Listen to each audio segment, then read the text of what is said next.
Kellie Harper. She'll begin with an opening statement and then we'll take questions. Coach?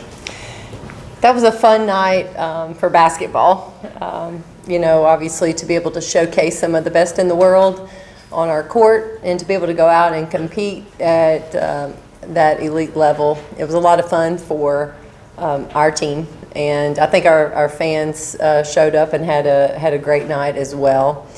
We're obviously going to be pulling as hard as we can for this team once they get assembled and start representing us in the Olympics. And it's going to be a little bit more memorable for us to watch them in this upcoming Olympics. Take questions. We'll start with Maria and then Cora. Coach, I asked Tess this too. I know it's an odd question after 95 points by Team USA, but your defense was better than it was in your first exhibition game. Did you convey that message to them, or did you see that they were actually defending concepts and people better? Yeah, we did. I thought our focus was better and our effort. I thought both. We were a little bit more locked in on the defensive end, and you'd like to think rise to the occasion. We did. We got better for this game, and I talked to them about that. I told them I liked what I saw, and I love the fact that we were communicating better, and like I said, each possession just really dialed in. Okay, go right ahead.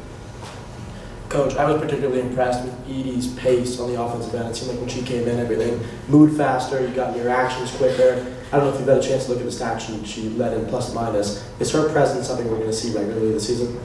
Yeah, we'll continue to evaluate each player on the team. We think Edie does a really good job. I think she runs the team well. If she gets an open shot, we think it's going in. I think she got two. I'll be honest with you, I thought both of them were going down. She's very smart. I think she understands her role and understands where the ball needs to go. Cora? Rickea Jackson certainly looked very pro-ready tonight, led the whole game with scoring. But I felt like you could really feel just the way she started the game, how she kind of fueled the team's energy and that confidence. What effect do you feel like she had on that part when you guys started off so strong? Well, I think Rickea being on the floor gives our entire team confidence. They look to her. They know, they believe in her. And I thought she played hard to start the game, and I think that gave everybody a little bit more confidence and when they're out there playing. And I was really proud of her. I thought she looked good. Caleb and then Ryan. Kind of to build on that, Coach, with Rickea, obviously got to meet some of the USA national team players this morning and then play against them. For a player with professional aspirations like Rickea, how important is that for her? Well, I think for our players that want to play at the next level, whether that's WNBA or overseas, I think just the experience to visit and talk to, listen to this team, I think it was important. I think they also got a great lesson during the game. I mean, we talked in the locker room about what they saw, what their impressions were as they left the court. Those are pros. Those are pros. Pros make shots. Pros make plays, and they're really good at what they do. And I think that was great for all of our players to see that. And specifically asking about Rickea, I think it was a great opportunity for her to compete against them, but also listen to them and hear their stories. Ryan and then Teresa.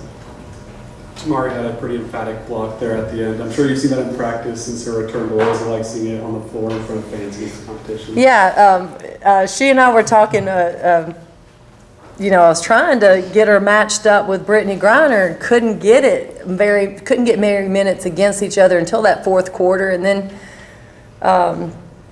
then I let her play a little bit longer than I thought, and she and I were laughing about it at the end of the game. But we're just trying to find minutes for her, and she made that block and made that shot there at the end. So it was good to see. We've seen those plays, but I think you're right. Being able to make those plays in a game is good for her growth back.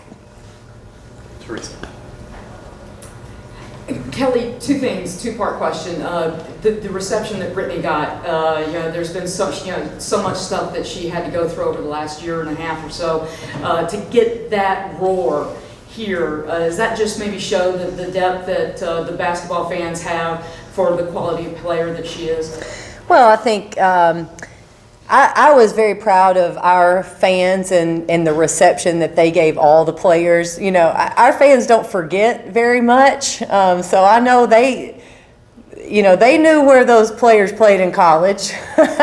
They understood, but our fans gave them all the reception they deserved. And Britney obviously got a big ovation, and I think the people know her story and people know her. I actually talked to people that said they were coming specifically to see her and to watch her play, and they had become fans throughout her challenges in the last year or so. And I was really happy for that team to feel that from our fans. Now to switch, Diana at 41, still playing and still now trying to go for yet another Olympic gold medal, and she's still playing well. How much does this help? How surprising is it to you to see her do this? And then how much does it help female athletes extend their careers? I mean, she's almost like Tom Brady in the way for women's basketball. Oh, she's unbelievable. And I'm doing the math and realizing that it's not that many. I'm not that many years older than her, but I couldn't do what she's doing. Obviously, she is the ultimate pro, and it's impressive. She is savvy. She gets it. She's a great leader. She spoke to our team today, and it was wise. So I'm so impressed with who she is, how she handles herself, how she carries herself. And I'll be honest with you, she visited with us at practice, and it was great. It was cordial. She hugged me. Everything was great. And I walked out on the court before warm-ups, and just my eyes, I locked in on her, and I said, "Oh no!" You could just see she was on go. And I was like, "Oh, this could be interesting," because she just flipped that switch. I mean, she was great in practice, cordial in practice, and I thought she was going to tear us apart if she could, in warm-ups. But that's how competitive she is. Nothing but great things to say about her. Obviously, your post players had pretty big challenges tonight, but I thought North Carolina had some really good moments defensively. Might not show on stat sheet, but I thought Jillian looked really good on offense when she was attacking and being aggressive. What did you like about the effort that they showed tonight and what they were able to do? Yeah, I thought, again, I was proud of our team. I thought they competed, and where we were maybe outmatched, I thought we kept trying, and I thought we showed some good things. I thought they showed some physicality. Our post players did. I thought you're right. We showed some aggressiveness and some versatility. So I like where they were in terms of what they did tonight, and hopefully we can build on that. Casey.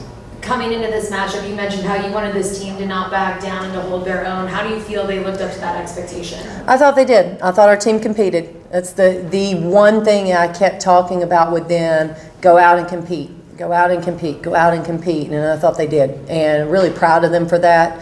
I thought their focus was good. I thought they were positive, and I liked the demeanor. Obviously it wasn't always pretty for us, but just I think we're walking away from this feeling like it was a good night. We had some good things.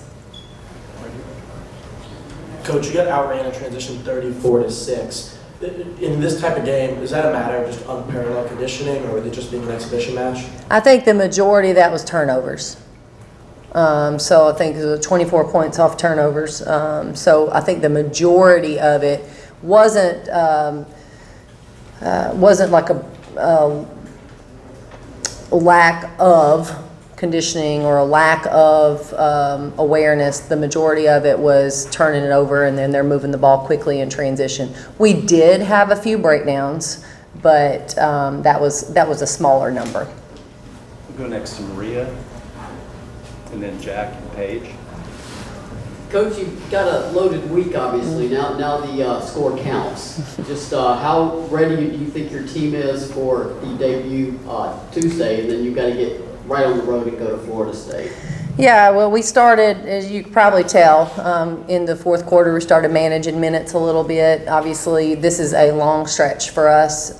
We were actually off yesterday to shorten the stretch as much as possible.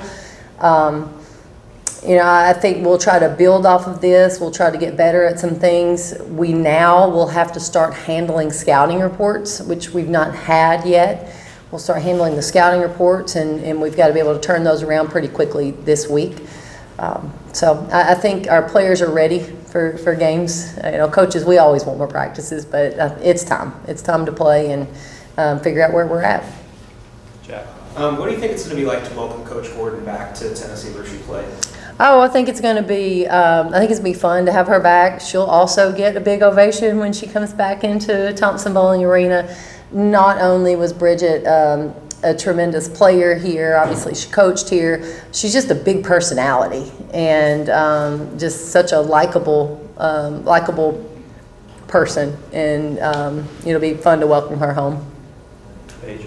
You talked about some of the lessons you all had learned. Was one of those wrinkles or things you learned how fast they played and how quickly the team needed to process the offense and defense, and how will that translate to the season? Yes, that when I asked the players some of the things that they had learned, what they had taken away, and one of them was how fast they play the game. And that's not how fast they are.